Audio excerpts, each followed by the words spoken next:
establishing independent reading in our classrooms, getting our students excited about reading and invested in their reading identity. From the Middle School Quality Initiative, Office of Academic Quality, August 2013.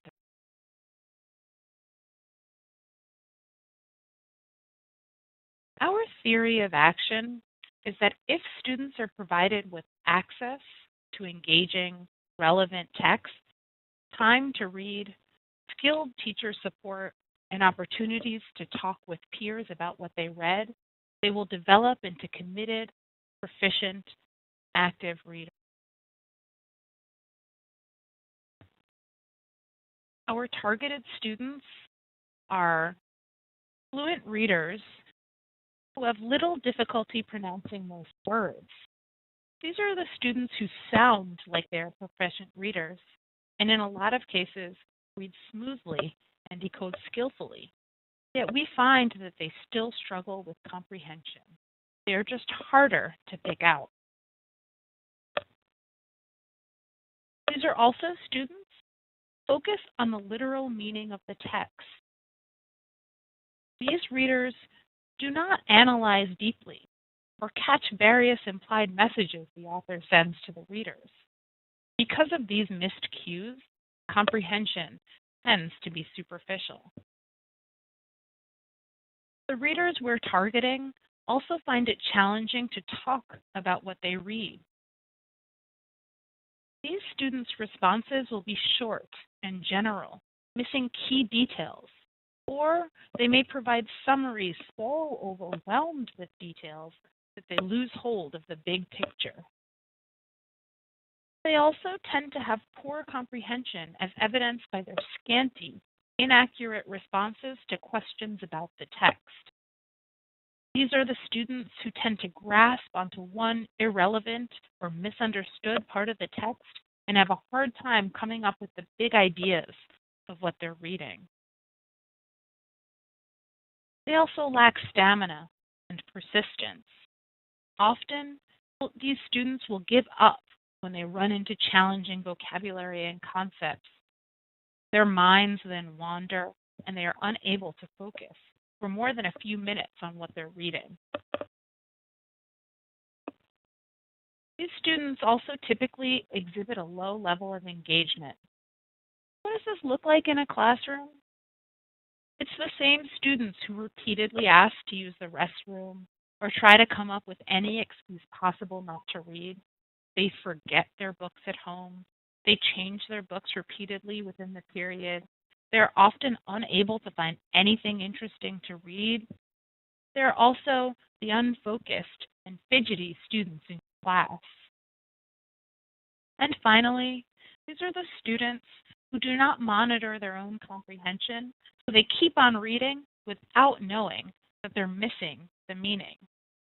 You know when you get to the bottom of a page and you realize your mind wandered and that you had no idea what's going on and you have to go back and reread that page? When this happens to our students, their minds start wandering generally because they didn't understand what they've read. They often lack that little voice in their heads that tells them to go back, reread, and figure out what is happening.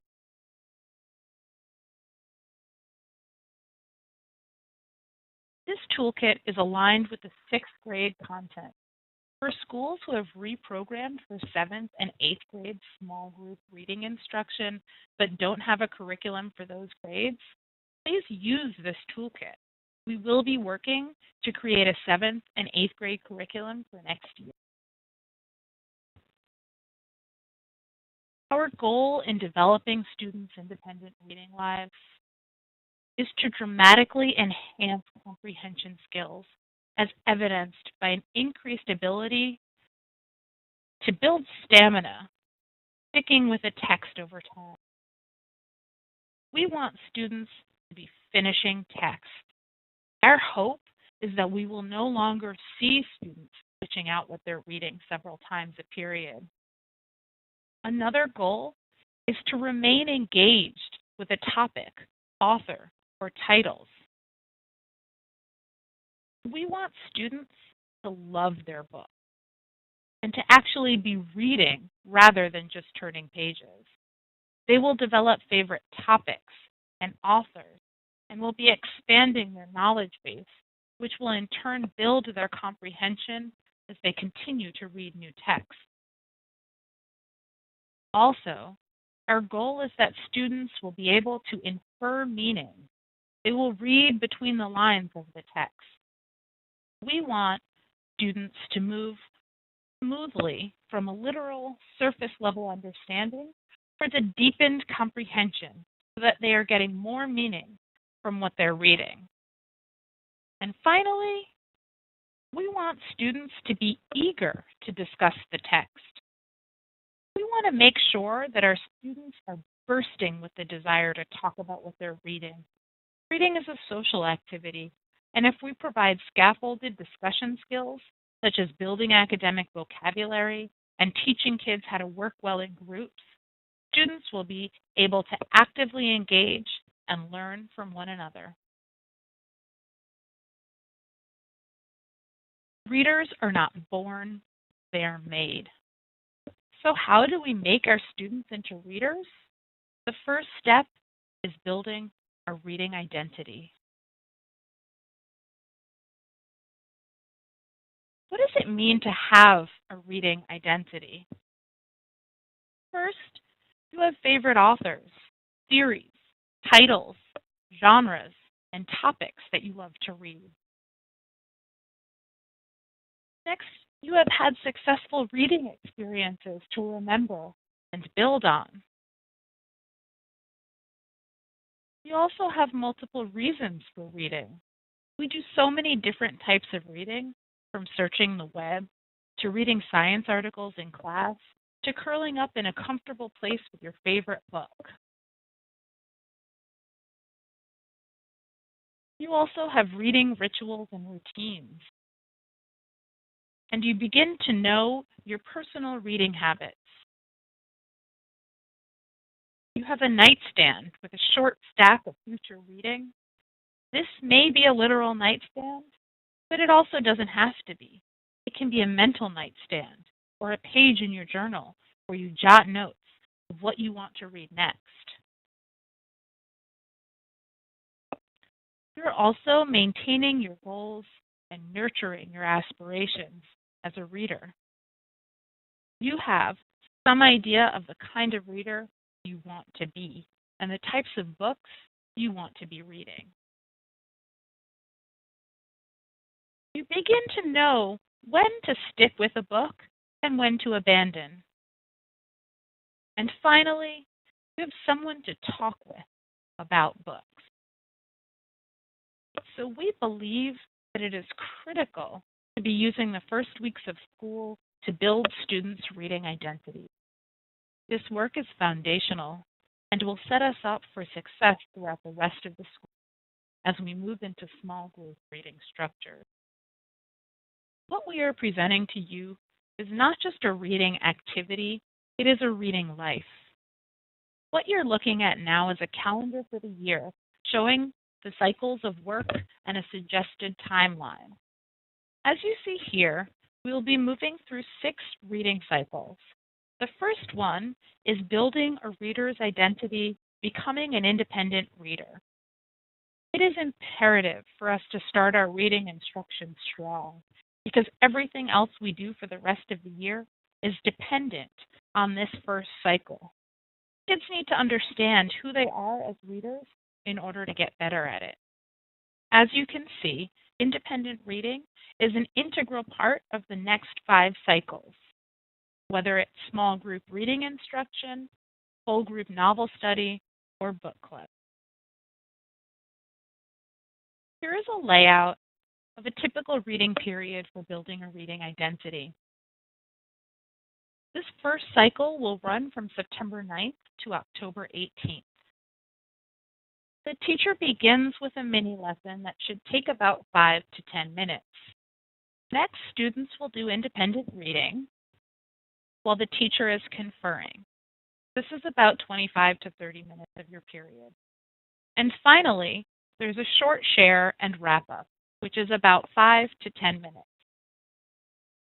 Please note, but for most of the period, students are reading. And for some of the lessons in the pacing guide, there might be some variation of the order. Now you're going to watch a video of a lesson from the Independent Reading Pacing Guide on inferring. This will happen on day 18. You will see examples of the 3 basic components of a typical lesson from the guide.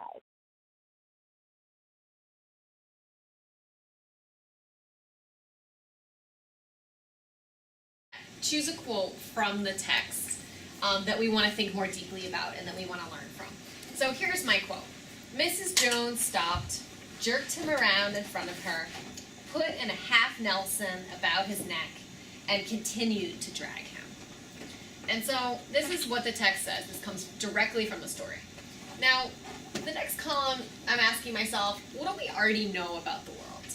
Well, it takes strength to physically control a 14-year-old boy, even if he looks scrawny. This is something that we know. Now, if I add what the text says, plus what we know about the world, I'm able to draw a conclusion. I can make an inference. And my inference is, this woman is tough. Next door, he could make it down for down I got a great time to watch your face. What I know about the world, most people they have their chance to the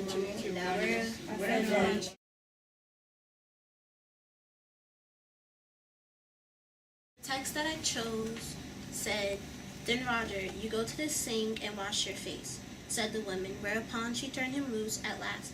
Roger looked at the door, then looked at the woman, then looked at the door, and went to the sink. I know about the world that if someone took a boy into their house that tried to steal her stuff, and when they were in their house but the door was open, the thief's natural instinct would be to run away. My conclusion is that the boy is smart for not running, because if he did, he would have gotten caught, and he would have gotten arrested. If we don't make inferences, then our understanding of the text is superficial. It's shallow. We miss things. We don't catch everything that the author wants us to catch if we don't put these pieces together.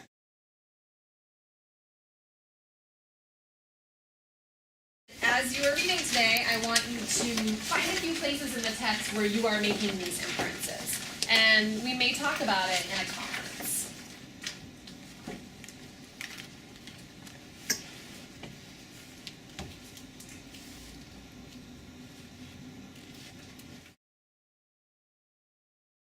Today, I want you to share with me some of the putting it together questions. Well, in the book, they say that we never went to the hotel dining room now.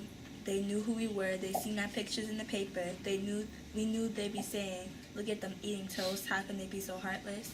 One of the questions I had was if they lived there because something was going on in their house or where they lived or something else. And I had to put it together with they seen our pictures in the paper. The mini lessons in the pacing guide will fall into 3 categories. These mini lessons are designed to give teachers a guide of concrete, teacher-friendly lesson plans. While the pacing calendar can be used as is, teachers should also feel free and encouraged to adapt lessons to the needs of their students.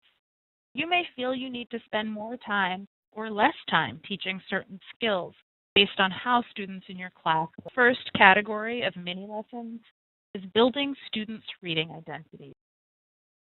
In order for students to see themselves as readers, they need the time, space, and resources to explore their own interests, reflect on their reading behaviors, familiarize themselves with their own reading levels so they can choose just right books, and experiment with a diverse set of texts. After doing these things, students will be more confident and engaged in their own reading process. The next category of mini lessons is teaching comprehension skills. Students who struggle to comprehend what they're reading need to learn a set of explicit strategies they can draw on to help them when they're stuck. In the beginning, Teachers should be very deliberate about reminding students to use those strategies. Over time, however, students will begin to internalize this, which will lead to improved comprehension. They can't do this without first being taught the structures, strategies, and skills necessary. And finally, the final category of mini lessons, responding to reading through discussion and writing. Talking and writing about reading is one way to help ensure that students are comprehending. Discussion helps students synthesize what they've read, as well as answer questions others have for them about their books. We've got to remember that reading texts we love can be so much fun. If we give students the opportunity to share all of that excitement around their books with their peers, we're helping them to build their confidence and for them to understand the power of reading to enhance their lives. So what are the students reading? They're reading books from classroom libraries and Common Core libraries. Having as many different interesting books to choose from is key for students. Think about what your ideal classroom library would look like. Books are displayed in a way that entice students to grab them off the shelves or out of the bins. They are organized in ways that students can easily find the genre that they enjoy or the author they love. Think about making a bin of your favorite books.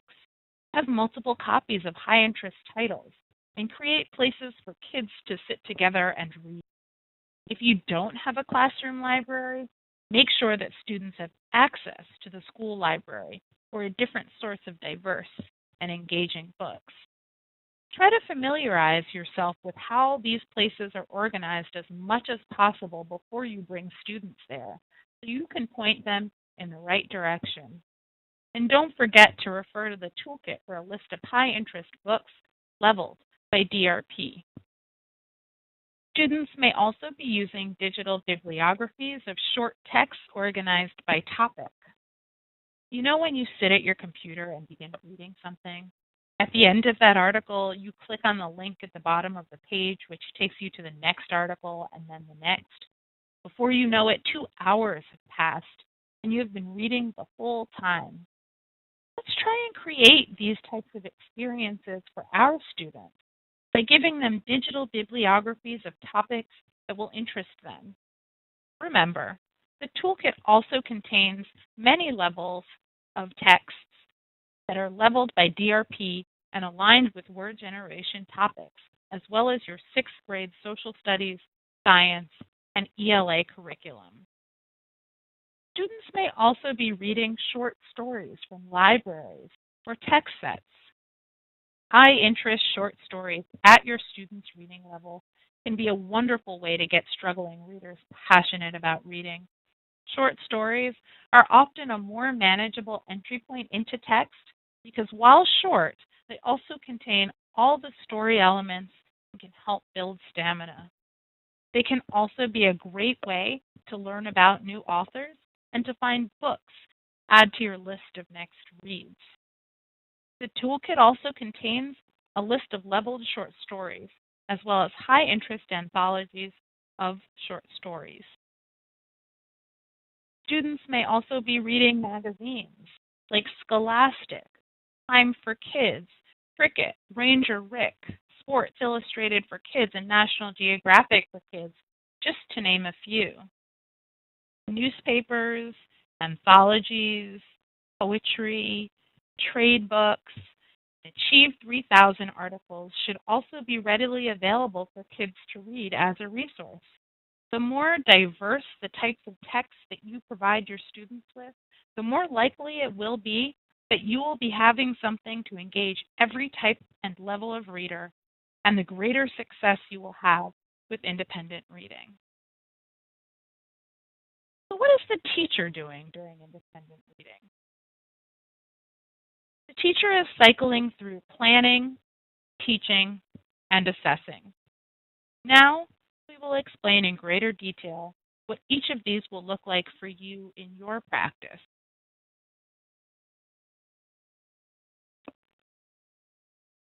let's take a look at the components of your planning list. First, you will be administering an interest survey. Reading is very personal. The better you know and understand who your students are and how they perceive themselves as readers, the more equipped you will be when you help them build their identity and match them with just right books. Next, you'll be using that interest survey and assessment data to connect students and reading materials.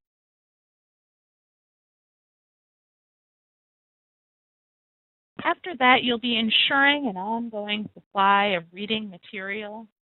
In addition to all of the magazines, books, and other reading materials you already have in your classroom, you may be supplementing those by providing multiple copies of short text sets organized in folders and binders to allow for student choice during independent reading.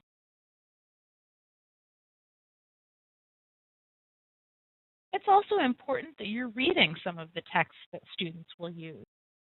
When you read the books your students are reading, you'll be able to make more informed book recommendations. Additionally, being more familiar with the books in your library will make you more equipped to identify comprehension struggles. Excitement over reading can be contagious. When you're passionate about a recommendation for a student, they will likely be more excited to read it. You will also be using the pacing guide from the toolkit to structure daily lessons. Another component of planning is selecting appropriate texts for the mini lessons. The toolkit is a great and comprehensive resource for a diverse set of high-interest texts, but also please draw on texts that you know and love as well. And finally, as planning, you should be developing a system for note-taking and organization. It's important to keep yourself organized. Develop a plan for where you're going to keep student reading level data, conference notes, and observations. Remember, there is no one way to take notes. The best way is the one that works for you. The most important thing is that you're collecting data about your students and using that information to help inform your teaching. Help your students to build an organized reading journal to ensure that they know where to access information and strategies when they need them. This will also serve as a tool for you to use when assessing your students.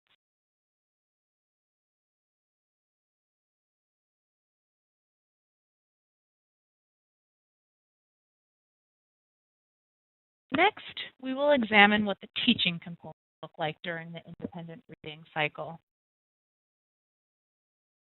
First, you'll be delivering mini lessons on reading identity, comprehension skills, or responding to reading.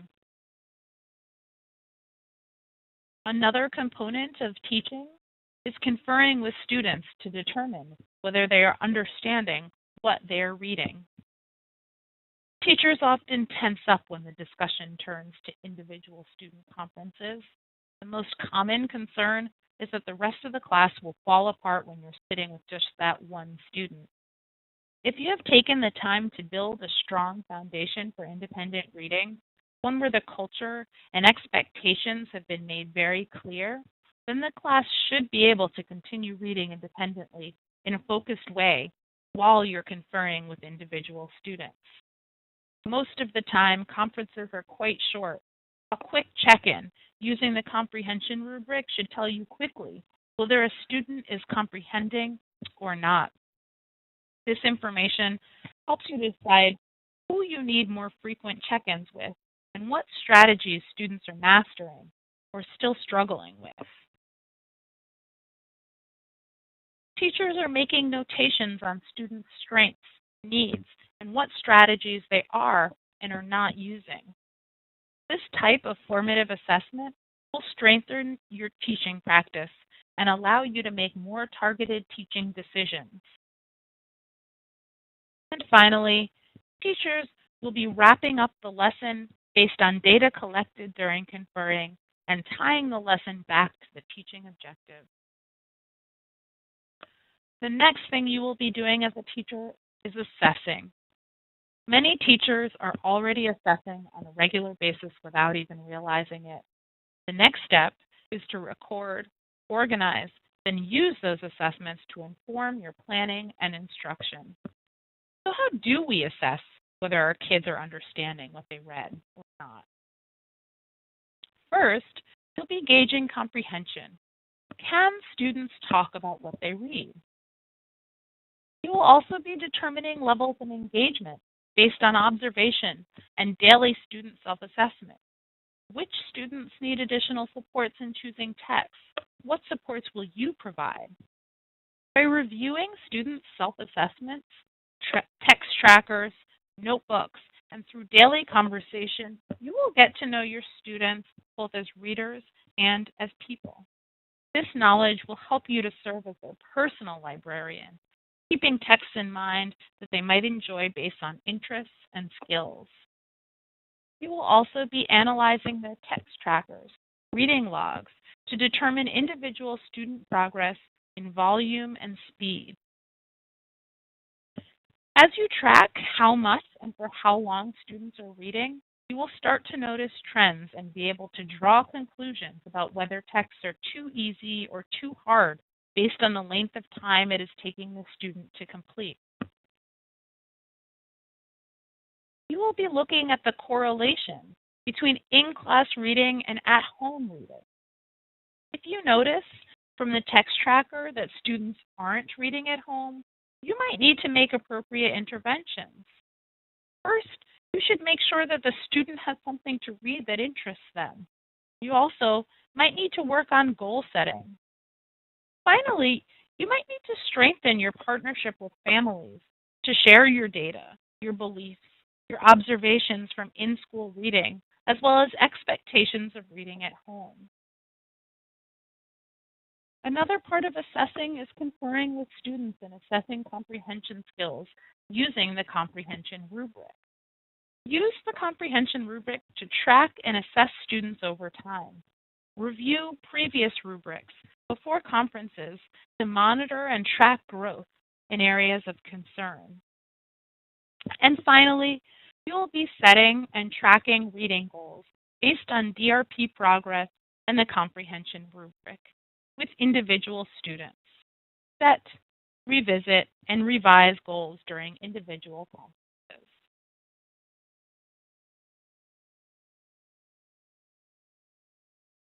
Now I'm going to walk you through a brief tour of the toolkit. This is the table of contents. All of the resources in this toolkit are teacher-made and developed and have been successfully implemented in New York City middle school classrooms. But of course, there is always room for modification based on your own classroom.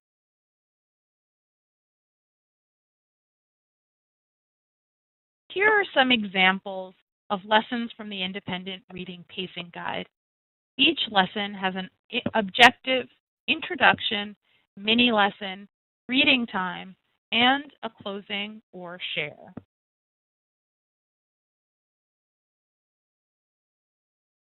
Accompanying the pacing guide is an appendix containing many reproducible handouts for you to use with your classes. These handouts are reference guides, tracking materials, and ways to collect data for you and your students.